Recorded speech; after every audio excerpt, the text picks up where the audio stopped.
Hello, আসসালামু আলাইকুম। Welcome to Sharif commerce academy. আজকে অনলাইনে ক্লাস হচ্ছে বিবিএ ফাইনাল ইয়ার অ্যাকাউন্টিং ডিপার্টমেন্টে অ্যাডভান্স অ্যাকাউন্টিং টু এই সাবজেক্টে chapter number 6 accounting for foreign currency transaction and reporting of foreign operation.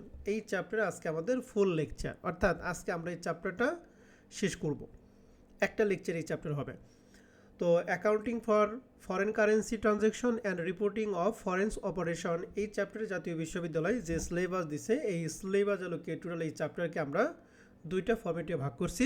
প্রথম ফরম্যাটে আমরা শিখব সে এক্সচেঞ্জ রেট, আর 2 নাম্বার ফরম্যাটে আমরা শিখব journal, purchase and sales related journal. তো এখানে ফরম্যাট একটা হচ্ছে পার্ট বি এর জন্য, আর ফরম্যাট 2 হচ্ছে পার্ট সি এর জন্য। তো আমরা দুইটা ফরম্যাটে আজকে আমরা শেষ করব। তো এই চ্যাপ্টার থেকে জাতীয় বিশ্ববিদ্যালয় 2018 সাল থেকে শুরু করে 2023 সাল পর্যন্ত যে প্রশ্নগুলি আসছে তার একটা অ্যানালাইসিস এখানে তুলে ধরছি। দেখতেছি যে এখান থেকে 2018 সালে এই 6 নম্বর চ্যাপ্টার থেকে কোনো প্রশ্ন হয় নাই, 19 সালে কোনো প্রশ্ন হয় নাই, 20 সালে পার্ট বিতে একটা প্রশ্ন, 21 সালে পার্ট বিতে একটা, 22 সালে কোনো প্রশ্ন হয় নাই, 23 সালে পার্ট বিতে একটা প্রশ্ন। তার মানে আমরা দেখতেছি যে এই চ্যাপ্টার থেকে প্রশ্নগুলো একটু ইরেগুলার হয়। যদি প্রশ্নগুলি আসে তাহলে পার্ট বিতে আসে। তো তোমরা পরীক্ষা দিবা 2024 সালে। 2024 সালে এখান থেকে পার্ট বি এবং পার্ট সি দুইটা পার্টের মধ্যে যে কোনো একটা পার্টে প্রশ্ন আসবে, নয় পার্ট বি অথবা পার্ট সি। অতএব এই চ্যাপ্টার আমাদের টার্গেট হচ্ছে 4 মার্ক অথবা 10 মার্ক। আবার এমনও হতে পারে যে এই চ্যাপ্টারতে তোমাদের কোনো প্রশ্নই হলো না, ঠিক আছে? তো লেস ইম্পর্টেন্ট যে চ্যাপ্টারগুলো আছে এগুলো আমরা বাদ দিছিলাম। এখন যে চ্যাপ্টারগুলি করাবো অর্থাৎ 6 নাম্বার, 9 নাম্বার এবং 12 নাম্বার, এই চ্যাপ্টারগুলো লেস ইম্পর্টেন্ট। বেশি ইম্পর্টেন্ট চ্যাপ্টারগুলো আমরা আমাদের করানো শেষ হয়েছে। তো এই চ্যাপ্টার যেহেতু লেস ইম্পর্টেন্ট, তার মানে এই না যে চ্যাপ্টার তোমরা বাদ দিবা। যদি প্রশ্ন আসে আমাদের জানি অ্যান্সার করতে পারি, ওরকমভাবে প্রিপারেশন আমরা নিয়ে যাবো, অর্থাৎ ফুললি প্রিপারেশন আমরা নেব। তো এই চ্যাপ্টারের ক্ষেত্রে ফরম্যাট একে এক্সচেঞ্জ রেটের আমাদের দুইটা সূত্র আছে, সূত্র দুইটা আমাদের ভালো করে খেয়াল করতে হবে। প্রথমটা হচ্ছে আমাদের প্রশ্নের মধ্যে যদি ইনডিরেক্ট এক্সচেঞ্জ রেট দেওয়া থাকে আমাদের বের করতে হবে ডিরেক্ট এক্সচেঞ্জ রেট, আর প্রশ্নে যদি ডিরেক্ট এক্সচেঞ্জ রেট দেওয়া থাকে আমাদের বের করতে হবে ইনডিরেক্ট এক্সচেঞ্জ রেট। তার মানে ডিরেক্ট থাকলে ইনডিরেক্ট বের করবো, ইনডিরেক্ট থাকলে আমরা ডিরেক্ট বের করবো। কথায় ক্লিয়ার?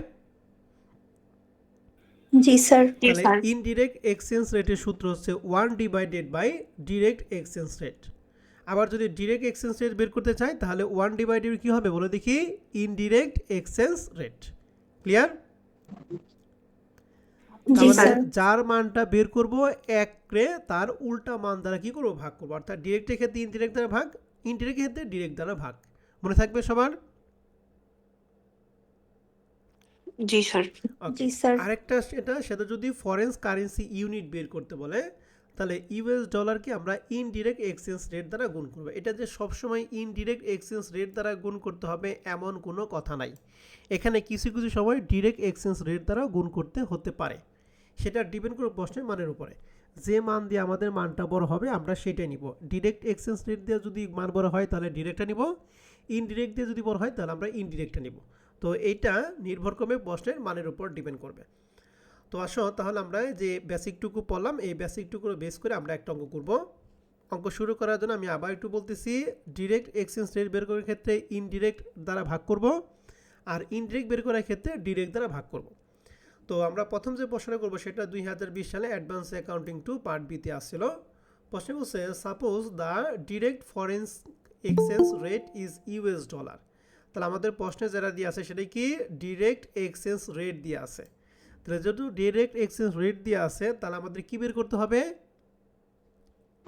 ইনডিরেক্টটা বের করতে হবে। এক নম্বর রিকোয়ারমেন্ট হচ্ছে what are the indirect exchange rate. তাহলে ডিরেক্ট এক্সচেঞ্জ রেটের মধ্যে দিয়ে আছে 1 ব্রিটিশ পাউন্ড সমান সমান ইউএস এর 1.60 টাকা। অর্থাৎ ব্রিটিশের 1 পাউন্ড সমান সমান ইউএস ডলারের কত বলো দেখি, 1.60। দুই নাম্বার বলছে যে 1 কানাডিয়ান ডলার সমান সমান ইউএস এর 0.74। তাহলে প্রথমটার ক্ষেত্রে আমাকে বলেন যে ব্রিটিশের 1 টাকা সমান সমান ইউএস এর 1.60, আর 1 কানাডিয়ান সমান সমান ইউএস এর 0. কত 74। তাহলে প্রথমটার ক্ষেত্রে কোন মুদ্রার মান বেশি বলো দেখি, ব্রিটিশের নাকি ইউএস ডলার, কোনটার মূল্য বেশি? US dollar. US dollar. আর দ্বিতীয়ের ক্ষেত্রে স্যার ব্রিটিশের। ব্রিটিশ পাউন্ড, আর দ্বিতীয়ের ক্ষেত্রে কারটার মূল্য বেশি? Canadian dollar. Canadian dollar. কি বলো? এক ব্রিটিশের 1 টাকা সমান সমান আমেরিকার 1.60 পয়সা। তাহলে আমেরিকার টাকাটা বেশি দিতে হইতেছে, এই জন্য আমেরিকান মূল্যটা কি কম। আর দ্বিতীয় ক্ষেত্রে 1 কানাডিয়ান সমান সমান আমেরিকার হচ্ছে 0.74, অর্থাৎ কানাডার 1 টাকা সমান সমান ইউএস এর 1 টাকার কি কম। তাহলে দ্বিতীয় ক্ষেত্রে হলো ইউএস এর মূল্য বেশি, আর প্রথমটার ক্ষেত্রে হলো ব্রিটিশের মূল্য বেশি। ঠিক আছে? তো 1 নম্বর জি, রিকোয়ার্ড স্যার। বলছে what are the indirect exchange rate for the British pound and কি কানাডিয়ান ডলার। তাহলে ব্রিটিশ পাউন্ড এবং কানাডিয়ান ডলারের ক্ষেত্রে আমাদের ইনডিরেক্ট এক্সচেঞ্জ রেটটা বের করতে হবে। তাহলে ইনডিরেক্ট এক্সচেঞ্জ রেট বের করার ক্ষেত্রে আমরা একের কি দ্বারা ভাগ করব, ডিরেক্ট এক্সচেঞ্জ রেট দ্বারা কি করব, ভাগ করব। এর রিকমেন্ড একে লিখছি we know that indirect exchange rate সমান সমান সূত্র হচ্ছে 1 divided by direct exchange rate. তাহলে ফর ব্রিটিশ পাউন্ডের ক্ষেত্রে ব্রিটিশ পাউন্ডের ক্ষেত্রে ডিরেক্ট এক্সচেঞ্জ রেটটা আমাদের কত দিয়ে আছে, 1 ব্রিটিশ পাউন্ড সমান সমান আমেরিকার কত 1.60। তাহলে একের 1.60 দ্বারা যদি ভাগ করি তাহলে মান পাবো 0.625। ঠিক আছে, 0.625। আর কানাডিয়ান ক্ষেত্রে একের যদি 0.74 দ্বারা ভাগ করি তাহলে মান পাবো 1.375। তাহলে ইনডিরেক্ট এক্সচেঞ্জ রেটটা বের করাটা কি আমরা সবাই বুঝতে পারছি? জি স্যার। কারো কোনো প্রশ্ন আছে ইনডিরেক্ট এক্সচেঞ্জ রেট নিয়ে? স্যার আমার প্রশ্ন আছে স্যার। হ্যাঁ বলেন। স্যার আমাদের কি প্রশ্নে ডিরেক্ট মানে উল্লেখ করা থাকবে যে আমাদেরকে ইনডিরেক্ট বের করতে হবে বা ডিরেক্ট বলতে হবে? উল্লেখ তুমি কি বের করবা? আচ্ছা স্যার। ঠিক আছে, অবশ্যই বলা থাকবে যে কি কোনটা বের করতে হবে। আচ্ছা। ঠিক আছে ম্যাডাম? জি স্যার। 2 নাম্বারটা প্রশ্নে বলছে how many pound must be British company pay to purchase good costing 16,000 from a US company. বলছে যে ইউএস কোম্পানির কাছ থেকে যদি 16,000 টাকার জিনিস ক্রয় করে তাহলে ব্রিটিশ পাউন্ডকে কত টাকা দিতে হবে। তাহলে আমাকে বলো ব্রিটিশের মূল্য বেশি নাকি ইউএস এর মূল্য বেশি, বলো তো দেখি। ব্রিটিশের। ব্রিটিশের মূল্য বেশি। তাহলে ইউএস এর বাজার থেকে যদি 16,000 টাকা জিনিস কিনতে চায় তাহলে ব্রিটিশ কি 16,000 টাকা কম দিবে নাকি বেশি দিবে, যেহেতু ব্রিটিশের মূল্য বেশি? কম দিবে। কম দিবে। গুড। তাহলে আমরা রিকোয়ারমেন্ট 2 লিখছি calculation of foreign currency unit. We know that foreign currency unit সমান সমান আমাদের কত কত ডলার দিবে, 16,000 ডলার। তাহলে 16,000 ইনটু, এখন দেখো আমাদের ব্রিটিশের ক্ষেত্রে আমাদের একটা ছিল 1.60 আর এখানে বের করছি 0.625। এখন 16,000কে 0.625 দ্বারা গুণ করলে 16,000-এ কম হবে না বেশি হবে, নাকি 1.60 দ্বারা 16,000-এ কম হবে, বলো তো দেখি। কথাটা আমি আবার বলতেছি, ব্রিটিশের টাকা বের করতে হবে। ব্রিটিশের টাকা কি ইউএস এর থেকে কম না বেশি? মূল্য বেশি, তার মানে 16,000 টাকা কম দিতে হবে ব্রিটিশকে। তাহলে 16,000-কে আমি 1.6 দ্বারা গুণ করলে 16,000 কম হবে, নাকি 16,000-কে 0.625 দ্বারা গুণ করলে হবে, বলো তো কি। 0.625। 0.625। 0.625 এটা হলো ইনডিরেক্ট এক্সচেঞ্জ রেট। ঠিক আছে, এর জন্য 16,000-কে আমরা ইনডিরেক্ট এক্সচেঞ্জ রেট হচ্ছে 0.625 দ্বারা গুণ করছি, মান পাইছি 10,000 ব্রিটিশ পাউন্ড। তার মানে ব্রিটিশের 10,000 পাউন্ড সমান সমান আমেরিকান 16,000 ডলারের সমান। ঠিক আছে, তার মানে আমেরিকান বাজারে যার মূল্য 16,000, ব্রিটিশের বাজারে তার মূল্য কত, 10,000 টাকা। বুঝতে পারছি? জি স্যার। আবার 3 নাম্বারটা দেখো লেখা আছে how many US dollar must be paid. তাহলে ইউএস ডলারকে পেইড করতে হবে purchase to costing 8,000 Canadian dollar. তাহলে 8,000 যদি কানাডিয়ান করি তাহলে ইউএস ডলারকে কত টাকা দিতে হবে। তার মানে কানাডিয়ান ডলার এবং ইউএস ডলারের মধ্যে কার মূল্যের মান বেশি, বলো দেখি। স্যার ইউএস ডলারের। ইউএস ডলারের মান বেশি। তাহলে ইউএস ডলার যদি কানাডিয়ান ডলারের কাছে কানাডিয়ান কোম্পানির কাছে ক্রয় করে তাহলে ইউএস ডলার কি 8,000 টাকা কম দিবে না বেশি দিবে, যেহেতু ইউএস ডলার মূল্য বেশি। কম দিবে। তার মানে এই 8,000-কে আমি 0.64 দ্বারা গুণ করব, নাকি এই যে কানাডিয়ান ক্ষেত্রে 1.351 দ্বারা গুণ করব, বলো দেখি। 0.74 দ্বারা গুণ করব। 0.74 দ্বারা গুণ করব। ঠিক আছে, কারণটা ইউএস ডলারের মূল্যটা কি কম। এই জন্য লেখা আছে 8000 ইন্টু 0.74 সমান সমান 5920 ইউএস ডলার। তার মানে কানাডিয়ান কোম্পানির ক্ষেত্রে 8000 টাকা সমান সমান ইউএস এর কত 5920 টাকা। তার মানে দেখেন একবার কিন্তু আমরা ইনডিরেক্ট এক্সচেঞ্জ রেট দ্বারা গুণ করলাম, একবার কি ডিরেক্ট এক্সচেঞ্জ রেট দ্বারা গুণ করছে। এটা ডিপেন্ড করতেছে কার উপর বলো দেখি, প্রশ্নের উপরে। ঠিক আছে, অতএব এই ফরেন কারেন্সি ইউনিটের ক্ষেত্রে আপনাদের কোনো সূত্র মুখস্থ করার দরকার নাই। ঠিক আছে, এই ক্ষেত্রে ডিরেক্ট এক্সচেঞ্জ রেটও আসতে পারে, আবার কি ইনডিরেক্ট এক্সচেঞ্জ রেটও কি আসতে পারে, সেটা প্রশ্নের মানের উপর ডিপেন্ড করবে। ঠিক আছে, তাহলে 1 নম্বর প্রশ্ন নিয়ে আপনাদের কারো কোনো প্রশ্ন আছে কিনা বলেন। স্যার একটা প্রশ্ন ছিল। বলেন। স্যার এই যে আমাদের যে টাকার মূল্য, যেমন ব্রিটিশ পাউন্ডের মূল্য হচ্ছে কম ইউএস ডলার থেকে, এজন্য আমরা ইনডিরেক্ট দিছি, এমনটা কি? মানে এভাবে আমি তোমাকে কানাডিয়ান সহজ ডলারের কথাই ক্ষেত্রে বুঝি, মনে করো তুমি কিছুই বুঝো না, সেই ক্ষেত্রে কাজ 2 নম্বর অঙ্কে কার টাকা বের করতে হবে, ইউএস এর নাকি ব্রিটিশের বলো। 2 নম্বরটা কার টাকা বের করবো, ব্রিটিশের টাকা বের করবো না। British company. এখন বলো ব্রিটিশের টাকার মূল্যর মান বেশি নাকি ইউএস এর মূল্যর মান বেশি। স্যার ব্রিটিশ টাকার ব্রিটিশের মূল্যের মান টাকার বেশি। মূল্যমান বেশি, তাহলে ইউএস এর 16,000 টাকা সমান সমান ব্রিটিশের কি 16,000 টাকা কম হবে না বেশি হবে, তাই বলো। স্যার কম হবে। তাহলে কম হবে। এখন তাহলে 16,000 কে তুমি 1.60 দ্বারা গুণ করলে 16,000 কম হবে, না 0.625 দ্বারা গুণ করলে 16,000 কম হবে। জি স্যার বুঝতে পারছি, 0.625 দ্বারা গুণ করলে এটা কম হবে। ক্লিয়ার। আবার জি, স্যার। দেখো, আবার 3 নম্বর অঙ্কে আমাদের বের করতে হবে ইউএস ডলারের মান। এখন ইউএস ডলার এবং কানাডিয়ান ডলার ক্ষেত্রে কার মূল্যের মান বেশি বলো দেখি। স্যার ইউএস ডলারের তাহলে মান। ইউএস, যে কানাডিয়ান ডলার যেখানে 8,000 টাকা, তাহলে ইউএস কি 8,000 টাকা কম দিবে না বেশি দিবে। স্যার কম দিব। কম দিবে। তাহলে 8,000 কে আমি 0.74 দ্বারা গুণ করবো নাকি এই যে 1.351 দ্বারা গুণ করবো। স্যার 0.74 দ্বারা গুণ করব, গুণ করলে তাহলে কম টাকাটা হবে। কমে। ক্লিয়ার। জি স্যার। তার মানে কানাডিয়ান ক্ষেত্রে ডিরেক্ট এক্সচেঞ্জ দ্বারা গুণ করলাম, আর আমেরিকার ক্ষেত্রে কি ইনডিরেক্ট দ্বারা গুণ করলাম। এটা যে প্রত্যেক অঙ্কে একই হবে এমন কোনো কথা নাই। ঠিক আছে, প্রশ্নের মানের উপর ডিপেন্ড করবে। ঠিক আছে, জি স্যার বুঝতে পারছি। তাহলে প্রবলেম 1 নম্বর অঙ্কটা আমরা সবাই ক্লিয়ার। জি স্যার। তাই প্রবলেম 1 নম্বর অঙ্কটা পারা মানে এখানে এক্সারসাইজ আমাদের যে করা দিয়েছে সবটি পারবেন আপনারা। তাহলে বলেন যদি দেখি এক্সারসাইজ 1-এ এই যে 1 ব্রিটিশ পাউন্ড সমান সমান ইউএস এর 1.70 আর 1 কানাডিয়ান ডলার সমান সমান 0.80। তাহলে এটা হলো ডিরেক্ট এক্সচেঞ্জ রেট দিয়ে আছে, আমাদের বের করতে বলছে ইনডিরেক্ট। তাহলে প্রথমটার ক্ষেত্রে 1 এর কত দ্বারা ভাগ করব 1.70, আর দ্বিতীয়টার ক্ষেত্রে 1 এর 0. কত 80 তাহলে এখন আমাকে বলেন এই 1 এর 1.70 দ্বারা গুণ করলে পাবো 0.588, আর 1 এর 0.88 দ্বারা গুণ করলে পাবো 1.25। ঠিক আছে। হ্যাঁ, 2 নম্বর প্রশ্ন বলছে হাউ মেনি মাস্ট গুণ করবো নাকি ভাগ? ভাগ করব, ভাগ 1 এর 1.70 দ্বারা ভাগ, 1 এর 0.80 দ্বারা ভাগ। হ্যাঁ, 2 নম্বর বলছে ব্রিটিশ পাউন্ডের মূল্য বের করতে হবে যদি ইউএস ডলার 4,000 টাকা ক্রয় করতে চায়। তাহলে ইউএস এবং ব্রিটিশের মধ্যে কার মূল্যের মান বেশি, ব্রিটিশ। তাহলে ব্রিটিশকে 4,000 টাকা কম দিতে হবে না বেশি দিতে হবে। কম দিতে হবে। তাহলে কম দিতে 4,000 হবে। কে 1.70 দ্বারা গুণ করবেন নাকি এই যে 0.588 দ্বারা গুণ করবেন। 0.588 আর দ্বিতীয় ক্ষেত্রে ডলারের মূল্য বের করতে ইউএস ডলার কানাডিয়ান ডলার সেটা 3,000 টাকা। তাহলে ইউএস ডলারের মূল্যমান কি বেশি, তাহলে 3,000 টাকা কম দিবে না বেশি দিবে। স্যার বেশি কম দিবে। দিব। কম দিবে। তাহলে 3,000 কে কানাডিয়ান ডলার ক্ষেত্রে 0.80 দ্বারা এটা দ্বারা গুণ করবেন নাকি এই যে 1.25 দ্বারা গুণ করবেন। 0.80 দ্বারা গুণ করব। বুঝতে পারছি।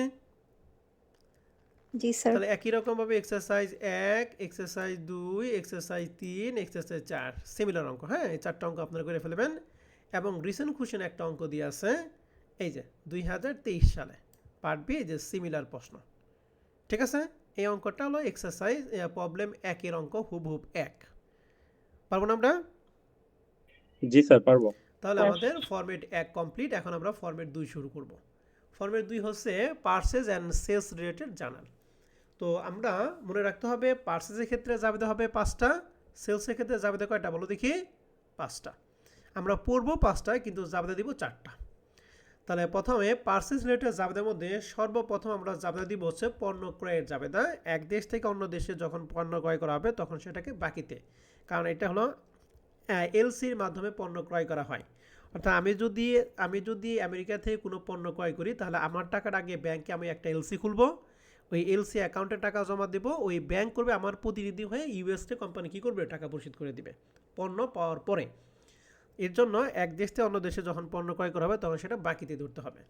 তো প্রথমে লেখা আছে পণ্য ক্রয়ের জাবেদা। তো বাকিতে পণ্য ক্রয়ের জাবেদা আমরা জানি পার্সেস ডেবিট, অ্যাকাউন্টস পেয়েবল কি ক্রেডিট। 2 নম্বরটা বৈদেশিক মুদ্রার মান বৃদ্ধিতে যদি ক্ষতি হয়, অর্থাৎ যদি মূল্যের মান যদি বৃদ্ধি পায়, বৃদ্ধি পাওয়ার পরে যদি ক্ষতি হয় তাহলে সেক্ষেত্রে আমরা জানি ক্ষতি হলে ক্ষতি বা ব্যয়ের ব্যালেন্স হচ্ছে ডেবিট ব্যালেন্স, আর লাভ বা আয়ের ব্যালেন্সটা কি ক্রেডিট ব্যালেন্স।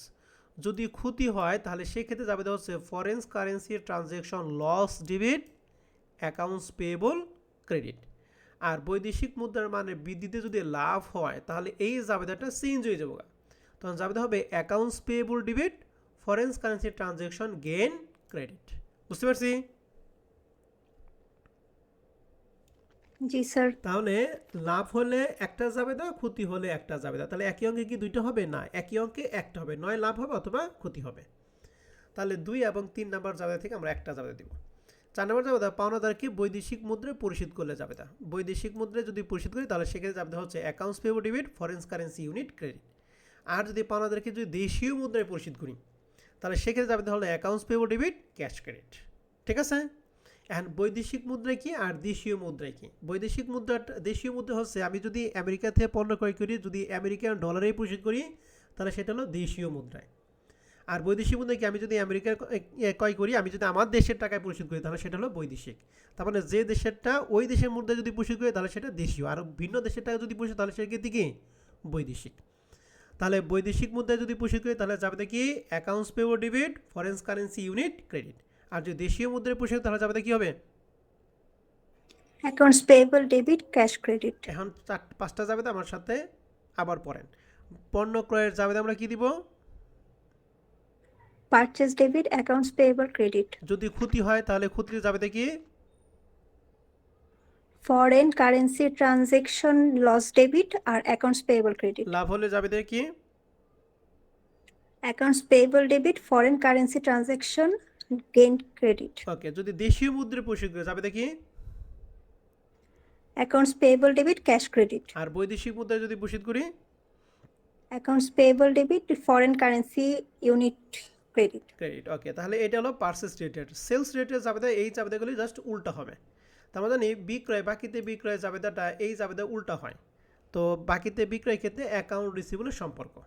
তাহলে বাকিতে বিক্রয় জাবেদা আমরা জানি অ্যাকাউন্ট রিসিভেবল ডেবিট আর কি সেলস ক্রেডিট। যদি বৈদেশিক মুদ্রার মান বৃদ্ধিতে যদি ক্ষতি হয় তাহলে সিমিলারভাবে foreign currency transaction loss debit আর অ্যাকাউন্টস পেয়েবল পরিবর্তন হবে কি অ্যাকাউন্ট রিসিভেবল। আর যদি লাভ হয়ে যায় তাহলে এই জাবেদাটা আমরা উল্টা দেবো account receivable debit, foreign currency transaction gain credit. আর এই দুইটা জাবেদা আমাদের সিমিলার, এখানে পরিশোধ করছি আর এখানে কি করব আমরা রিসিভ করব। তাহলে বৈদেশিক মুদ্রায় যদি রিসিভ করা হয় তাহলে foreign currency unit debit, account receivable credit. আর যদি দেশীয় মুদ্রায় রিসিভ করি তাহলে সেক্ষেত্রে জাবেদা হচ্ছে cash debit, account receivable credit. ঠিক আছে? এই 5টা জাবেদা। তাহলে 5টা জাবেদার মধ্যে প্রথমে আমাকে বলো তো দেখি বিক্রয়ের জন্য জাবেদা আমরা কি পড়ব? Accounts receivable debit, sales credit. Sales credit. এটা চেঞ্জ করে বলো। ক্ষতি যদি হয় তাহলে আরেকজন জাবেদা বলো তো দেখি।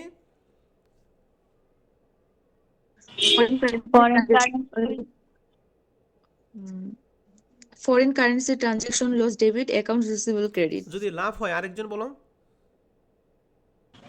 Account receivable debit, foreign currency transaction gain credit. Okay, যদি বৈদেশিক মুদ্রায় পরিশোধ করি তাহলে জাবেদা কি আরেকজন বলো তো দেখি।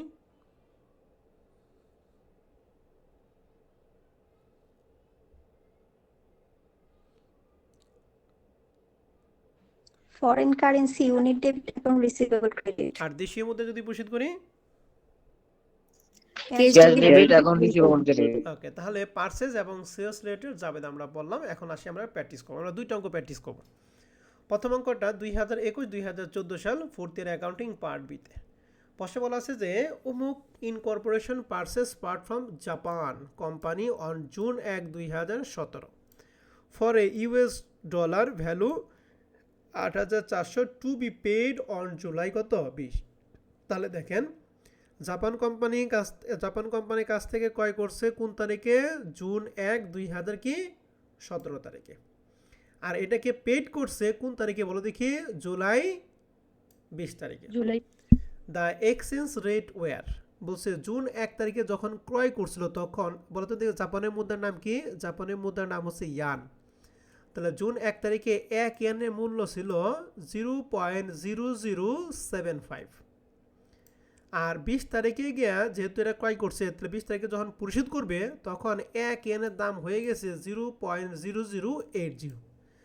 তার মানে যখন ক্রয় করছিলাম তখন 1 ইয়ানের দাম ছিল 0.0075, আর যখন কি পরিশোধ করবো আপনাদেরকে তখন হয়ে গেছে 1 ইয়ানের দাম হচ্ছে 0.0080। তার মানে ব্যাপারটা হচ্ছে, আমি এটা বাংলায় বুঝি, মনে করো যখন কিনছি তখন দাম ছিল 75 টাকা, আর যখন পরিশোধ করবো তখন দাম হয়ে গেছে কয় টাকা? 80 টাকা। তাহলে পরিশোধ করতে গিয়ে মুদ্রার মানটা কি বৃদ্ধি পাইছে না? জি স্যার। পরিশোধ করতে গিয়ে যদি মুদ্রার মান বৃদ্ধি পায় তাহলে সেক্ষেত্রে লাভ হয় না কি ক্ষতি হয় বলো দেখি? স্যার ক্ষতি হয়। ক্ষতি হয়। কিন্তু যদি রিসিভ করতাম তাহলে সেক্ষেত্রে কি হইতো? লাভ হইতো। ঠিক আছে, লাভ তাহলে এক্ষেত্রে কি লাভ হয়েছে না ক্ষতি হয়েছে বলুন দেখি? ক্ষতি হয়েছে। ক্ষতি। তাহলে এখন আসেন আমাদের প্রশ্নে 1 নম্বর রিকোয়ারমেন্টে বের করতে বলছে prepare the entries required for the date of the transaction. আমাদের যাবে দিতে বলছে 2 তারিখে, জুন 1 তারিখ এবং কি জুলাই 20 তারিখ। জুন 1 তারিখে ক্রয় করছে, জুলাই 20 তারিখে কি করছে? পরিশোধ করছে। দুইটা প্রশ্ন। এক হচ্ছে assume the transaction is dominated in US dollar and their settlement in the US dollar. বলছে যে ইউএস ডলার কাছ থেকে ক্রয় করছে এবং সেটা সেটেলমেন্ট করছে ইউএস ডলারই। তার মানে যে দেশেরটা ওই দেশেই পরিশোধ করে দিয়েছে। তার মানে এটা কি দেশীয় মুদ্রা নাকি বৈদেশিক মুদ্রায়? দেশীয় মুদ্রায়। দেশীয় মুদ্রা। দেশীয় মুদ্রা। আর এক দেশে ক্রয় করে যদি অন্য দেশে ভ্যালুটি পরিশোধ হয় সেটা কি? ফরেন কারেন্সি, মানে কি বৈদেশিক মুদ্রায়। ঠিক আছে, তাহলে প্রথমটা হচ্ছে কি? দেশীয় মুদ্রায়। তাহলে আমাদের প্রথম যখন ক্রয় করা হবে তখন 2017 জুন 1 তারিখে 2017 জুন 1 তারিখে যাব দিয়েছি purchase debit accounts payable credit 8,400 8,400। ঠিক আছে, আর জুলাই 20 তারিখে যেহেতু আমরা দেশীয় মুদ্রায় পরিশোধ করছি, দেশীয় মুদ্রায় পরিশোধ করলে লাভ লস নাই, যাবে হচ্ছে accounts payable debit cash credit. Okay, জি স্যার। আর দ্বিতীয়রে বলছে assume the transaction is dominated in the local currency unit of the foreign entities and the settlement in the local currency unit of জাপানি। অর্থাৎ আমি যে দেশে কিনছি ওই দেশে লোকাল ওই দেশে মানটা আমি জাপানি মুদ্রায় কী করবো? পরিশোধ করবো। অর্থাৎ লেখা যদি জাপানি কোম্পানির স্থায়ী মুদ্রায় ইয়েনের মাধ্যমে কী করা মেটানো হয়, অর্থাৎ ইউএস ডলার থেকে ক্রয় করছি, আমি যদি জাপানি ইয়ানে যদি পরিশোধ করি, তার মানে ডলারে কিনছি কিন্তু পরিশোধ করবো কিসে বলো দেখি? ইয়ানে। তাহলে কি একই মুদ্রা নাকি ভিন্ন বলো দেখি? ভিন্ন না? ভিন্ন মানে কি? বৈদেশিক। ঠিক আছে, তাহলে আমরা বৈদেশিক মুদ্রায় যখন পরিশোধ করবো তখন লাভ অথবা লস হবে। তো সেক্ষেত্রে প্রথমে আমাদের যেহেতু 1 তারিখে ক্রয় করছি তাহলে ক্রয়ের জাবেদারটা সেম থাকবে, পারচেজ ডেবিট অ্যাকাউন্টস পেবল কি ক্রেডিট। ওকে,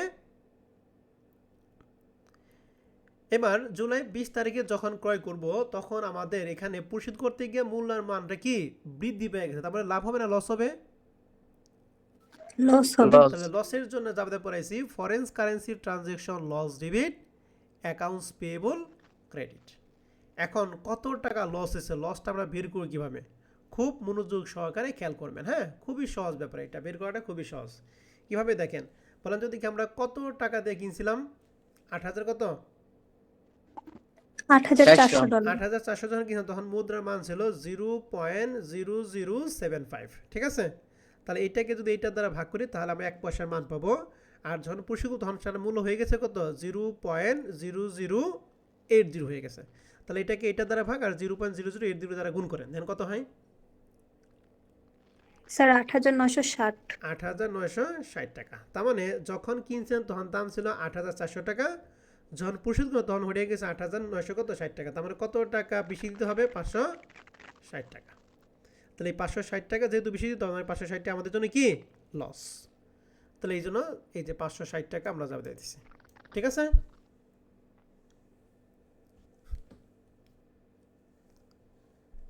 জুলাই 20 তারিখের লসের জাবেদার কি বুঝতে পারছি? জি স্যার। জি এবার স্যার। আমরা এটা তো লসের জাবেদা দিলাম, এখন আমরা বৈদেশিক মুদ্রায় পরিশোধ করার জাবেদা জানি। Accounts payable debit foreign currency unit credit আমরা কত টাকা পরিশোধ করবো? 8,960 টাকা। তাহলে 8,960 8,960 বুঝতে পারছি? স্যার একে দুইটা জাবেদার দুয়ে তিনটা জাবেদা এইভাবে দিতে কি হবে। বলাইলাম এতক্ষণ থেকে? তুমি ক্লাসে থাকা না থাকতে একই কথা। রিকোয়ারমেন্ট একে দেশীয় মুদ্রায় পরিশোধ করা, দেশীয় মুদ্রায় পরিশোধ করলে লাভ লস কিছুই নাই। আর বৈদেশিক মুদ্রায় যখন পরিশোধ তখন কি লাভ লস হয়। যেহেতু দ্বিতীয়টা বৈদেশিক মুদ্রার জন্য এখানে ক্ষতি হয়েছে, ক্ষতির জন্য একটা জাবেদা বেশি হয়েছে। জি স্যার। এটা জাবেদা শুরু করার আগেই তো বলে দিছে যে এটা দেশীয় মুদ্রা, এর জন্য এখানে লাভ লস কিছুই নাই। আর এটা যেহেতু 2 নম্বরটা বৈদেশিক মুদ্রায়, বৈদেশিক মুদ্রার ক্ষেত্রে লাভও হতে পারে লস হতে পারে, এই জন্য এখানে একটা জাবেদা বেশি হয়েছে। ঠিক আছে, জি স্যার। ওকে। তাহলে 1 নাম্বারটা নিয়ে আপনাদের আরো কোনো প্রশ্ন থাকলে বলেন।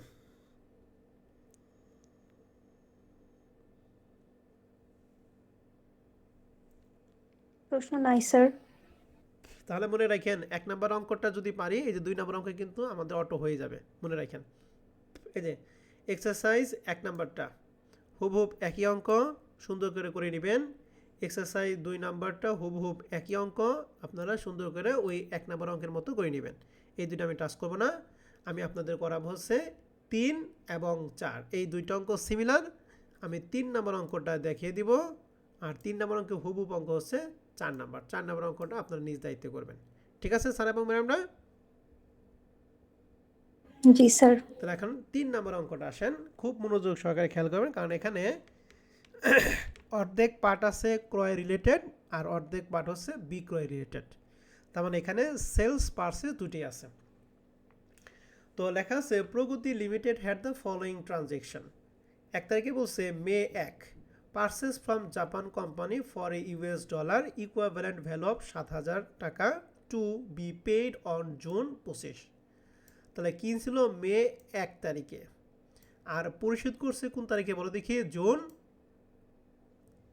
জুন 25। তাহলে যখন ক্রয় করছে তখন 1 এনের দাম ছিল 0.0070, আর যখন পরিশোধ করছে তখন 1 এনের দাম হলো 0.0075। তাহলে পরিশোধ করতে গিয়ে টাকার মূল্যটা বাইরে গেছে, লাভ হবে না লস হবে? এখানে স্যার লস হবে। লস হবে। আবার দ্বিতীয়টা দেখেন, জুলাই 1 তারিখে সেলস করছে সৌদি আরাবিয়ান কোম্পানির কাছে ফ্রম এ $, ইকুইভ্যালেন্ট কত? 9,000 টাকা to be reserve on August কত 10। যেহেতু সেলস করতে, তাহলে জুলাই 1 তারিখে সেলস করছে আর আগস্ট 10 তারিখে কি করবে? রিসিভ করবে। কারণ দেনাদার কাছ থেকে কী করা হয়? রিসিভ করা হয়। পাওনাদারকে কী করা হয়? পরিশোধ করা হয়। তাহলে যখন সেলস করছিল তখন যেহেতু সৌদি আরব, তাহলে সৌদি আরব মুদ্রার নাম হচ্ছে রিয়াল, তাহলে 1 রিয়ালের দাম হচ্ছে 0.20, আর যখন রিসিভ করবে তখন 1 রিয়ালের দাম হয়ে 0.25। আর রিসিভ করার ক্ষেত্রে মুদ্রার মানটা বাইরে গেছে, লাভ হয়েছে না লস হয়েছে বলেন দেখি? লাভ হয়েছে। লাভ হয়েছে।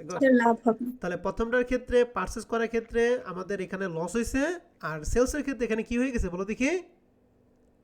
লাভ হবে। লাভ হয়ে গেছে। কথা কি বুঝাই পারছি সবাইকে? জি স্যার। এখন 1 নাম্বার বলছে যে এটা 3 নাম্বার অঙ্কটা না, আমি আপনাদের এই যে সলিউশন আমি যে বাসায় কাজগুলো প্রত্যেকটা অঙ্ক এখানে সলিউশন PDF দিয়ে আছে, আপনারা চাইলে এখানে দেখতে পারেন। এটা কত নম্বর অঙ্ক করবো আমরা? 3 নাম্বার। 3 নাম্বার অঙ্কটা এই হতে 3 নাম্বারটা। হ্যাঁ, তাহলে 3 নাম্বার অঙ্কটা 1 নাম্বার প্রশ্নে বের করতে বলছে show necessary general entries for the transaction will settlement in $। তো দেখেন এখানে যে 7,000 ছিল সেটা $, এখানে যে 9,000 ছিল সেটাও কি $, আর এখানে সেটেলমেন্ট করতে বলছি $। তাহলে কি যেখানে যে দেশেরটা কিনছি ওই দেশে কি করতে হবে? পরিশোধ করতে হবে। তাহলে 1 নাম্বারটা কি দেশীয় মুদ্রা নাকি বৈদেশিক মুদ্রায়? দেশীয় মুদ্রায়। আর 2 নাম্বার বলছে show the necessary general entries with the applicable local currency. Local currency মানে কি? এই সৌদি আরবের ক্ষেত্রে রিয়ালে পরিশোধ করব, আর জাপানের ক্ষেত্রে কি ইয়ানে পরিশোধ করবে। তাহলে দ্বিতীয়টাই কি আমাদের দেশীয় মুদ্রা হয়েছে নাকি বৈদেশিক মুদ্রা হয়ে গেছে? বৈদেশিক। স্যার বৈদেশিক। তাহলে 1 নাম্বারটা যেহেতু দেশীয় মুদ্রা, তাহলে দেশীয় মুদ্রার ক্ষেত্রে লাভ লস বলতে কোনো কিছু আছে? না স্যার। নাই। তাহলে এখানে কিন্তু জাস্ট পার্সের জন্য 2টা জাবেদা, সেলসের জন্য 2টা জাবেদা দেব। আর 2 নাম্বার যেহেতু বৈদেশিক মুদ্রা, তার মানে এখানে লাভ হতে পারে, লস হতে পারে। তো লাভ লসের ক্ষেত্রে একটা জাবেদা কি বাড়বে। তাহলে প্রথমটা বলেন, এই মে 1 তারিখে যেহেতু পারচেস করছি 7,000 টাকা, তাহলে পারচেস করার জাবেদা আমরা কি দেই? Purchase debit, accounts accounts payable payable credit. Credit. Great, good. আর 2 নাম্বারটা ওই পাওনাদারকে পরিশোধ করবো জুন 30 তারিখে, পাওনাদারকে পরিশোধ করার জাবেদা কি? Accounts payable debit, cash credit. Cash credit. এই 2টা জাবেদা দিতে নাকি? তাহলে জাবেদা দিচ্ছি মে 1 তারিখে জাবেদা দেওয়া হয়েছে purchase debit, accounts payable credit. June 25 তারিখে accounts payable debit, cash credit. 2টা জাবেদা ক্লিয়ার? জি স্যার। যেহেতু দেশীয় মুদ্রায় লাভ লস কিছুই নাই। 2 নাম্বারটা বিক্রয় ক্ষেত্রে, প্রথম তারিখে বিক্রি করছি, তাহলে বিক্রয় করার ক্ষেত্রে জাবেদা আমরা কি দেই? Accounts receivable debit, sales credit. Sales credit. আর 10 তারিখে আমরা রিসিভ করার জাবেদা কি? Cash debit, accounts receivable credit. তাহলে যে অ্যাকাউন্ট রিসিভেবল সেলস আর ক্যাশ আর অ্যাকাউন্ট রিসিভ 9,000। তাহলে দেশীয় মুদ্রায় যেহেতু হয়েছে, তার মানে এখানে লাভ লস কিছুই হয় নাই। রিকোয়ারমেন্ট 1 নাম্বারটা কি ক্লিয়ার? জি স্যার। এবার আমরা 2 নাম্বারটা যেহেতু বৈদেশিক মুদ্রা, তার মানে এখানে লাভ লস হবে। ক্রয়ের ক্ষেত্রে কি লাভ হয়েছে না লস হয়েছে বলেন দেখি? স্যার লস হয়েছে। আর বিক্রয়ের ক্ষেত্রে কি হয়েছে? লাভ হয়েছে। তাহলে এখন লাভ আসেন হয়েছে। আমরা একটা দেখাই। প্রথমে ক্রয়ের জাবেদা দেব। ক্রয়ের জাবেদা হলো সেম, দেশীয় মুদ্রায় যে জাবেদা, বৈদেশিক মুদ্রায় সেম জাবেদা। Purchase debit, accounts payable credit, সেই 7,000 আর 7,000, ঠিক আছে? এখন দেখি আমরা লাভ হয়েছে লস হয়েছে। যখন কিনছিলাম তখন 7,000 টাকার মূল্য ছিল 0. কত বলো দেখি? 0070। আর যখন পরিশোধ তখন মান হয়ে গেছে 0.0075। তাহলে এখানে কত মান হয় বলেন তো দেখি? স্যার 7,500। 7,500। 7,500। তাহলে যখন ক্রয় করছিলাম তখন ছিল 7,000, যখন পরিশোধ তখন এটা মূল্য হয়ে গেছে 7,500 টাকা। তাহলে অতিরিক্ত 500 টাকা আমাদের দিতে হবে না? এই 500 টাকা আমাদের জন্য কি? ক্ষতি। ক্ষতি। ক্ষতি। তাহলে ক্ষতির জন্য আমরা যাতে জানি foreign currency transaction loss debit, accounts payable credit 500 টাকা 500 টাকা, ওকে? আর বৈদেশিক মুদ্রায় পরিশোধ করা যাবে আমরা জানি accounts payable debit, foreign currency unit credit কত টাকা পরিশোধ করব? 7,500 টাকা। এই যে 7,500 টাকা, 7,500 টাকা। বুঝতে পারছেন কি না বলেন? জি স্যার। কারো কোনো সমস্যা আছে? পারচেসের যে 3টা জাবেদা দিলাম? না না স্যার। স্যার। নাই। এখন সেলসের জাবেদাটা আপনার নিজ দায়িত্ব বলেন। সেলসের প্রথম জাবেদা দিব 9,000 টাকার জন্য। কি জাবেদা দিব? Account receivable account debit, sales receivable credit. Debit 9,000, sales credit 9,000। Okay, এখন এখানে লাভ এবং লস আমরা বের করব কি? 9,000 কে কত দ্বারা ভাগ করব? 0.20 20। আর গুণ করব 0.25। 25। কত হয়? 11,250। 11,250। তাহলে দেখেন যখন বিক্রি করছিলাম তখন 9,000 টাকা ছিল, যখন আদায় করতে গেছি তখন এটা মূল্য হয়ে গেছে 11,250। তাহলে 2,250 টাকা কি 20 আদায় করতে পারবো না? জি স্যার। যেহেতু 20 আদায় করতে পারবো, তার মানে এই টাকাটা আমাদের কি লাভ না লস? লাভ। লাভ। তাহলে এই লাভের জন্য একটা জাবেদা আমরা দিব, আর শেষে তেনাদের কাছে রিসিভ করার জাবেদা দিব এই 11,250 টাকার জন্য। তাই লাভের জন্য জাবেদা তোমাদের পড়াইছিলাম account receivable debit, foreign currency transaction gain কি ক্রেডিট 2,250 2,250। আর বৈদেশিক মুদ্রায় পরিশোধ করা জাবেদা foreign currency unit debit, account receivable credit 11,250 11,250। আর বিক্রয় জাবেদা আপনারা বললেনই, ঠিক আছে? তাহলে এটা বিক্রয়ের জাবেদা, আর এটা লাভের জাবেদা, আর এদের বৈদেশিক মুদ্রায় পরিশোধের জাবেদা। ধ্যান তো বিক্রয় ক্ষেত্রে যে 3টা জাবেদা, এই 3টা জাবেদার মধ্যে আপনাদের কারো কোনো প্রশ্ন আছে কিনা?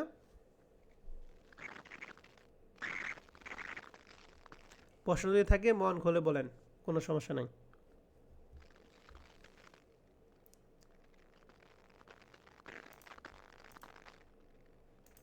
প্রশ্ন নাই স্যার। কারো কোনো প্রশ্ন আছে পারচেজ এবং সেলস নিয়ে? এরপরের অঙ্ক কিন্তু আমি যাকে বলবো সে কিন্তু তাকে কিন্তু জাবেদা বলতে হবে, ঠিক আছে?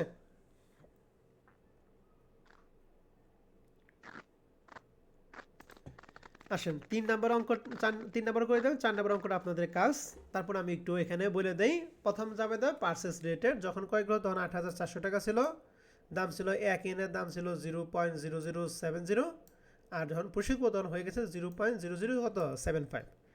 তাহলে প্রথমটা তো আমাদের দেশীয় মুদ্রার ক্ষেত্রে আমাদের এই পার্সের ক্ষেত্রে জাবেদা 8,400 টাকার জন্য দুইটা জাবেদা দেব। প্রথম জাবেদা কি 1 তারিখের জন্য,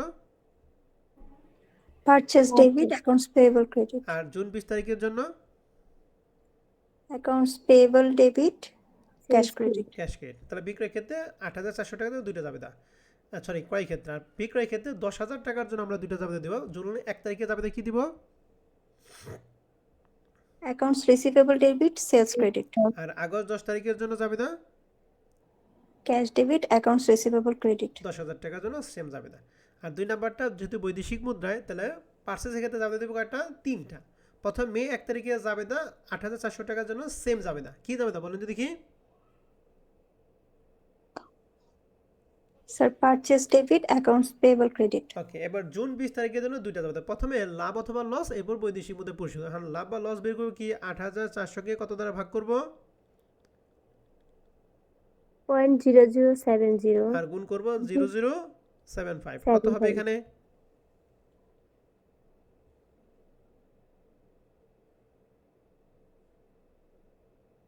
9,000।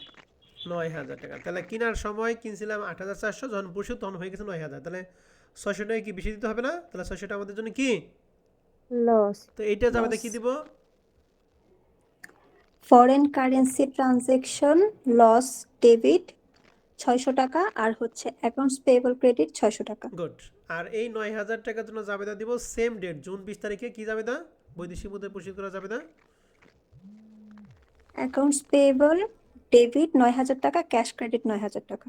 ওকে ঠিক আছে, ক্লিয়ার। ওকে, তাহলে আমাদের পার্সেস শেষ। এবার সেলস রেটের জুলাই 1 তারিখে জাবেদা কি দিব, Account receivable debit, sales credit. 10,000 টাকার জন্য।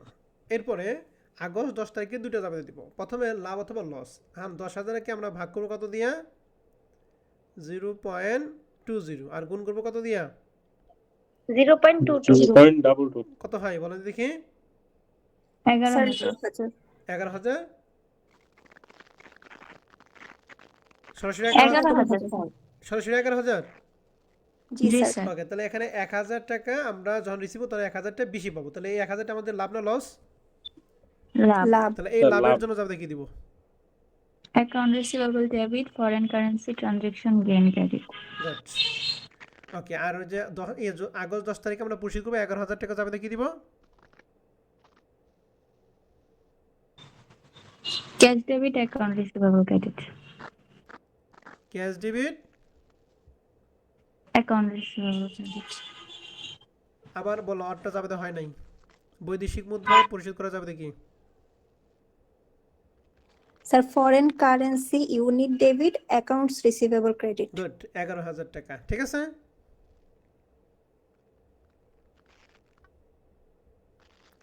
কথা কি সবাই বুঝতে পারছি?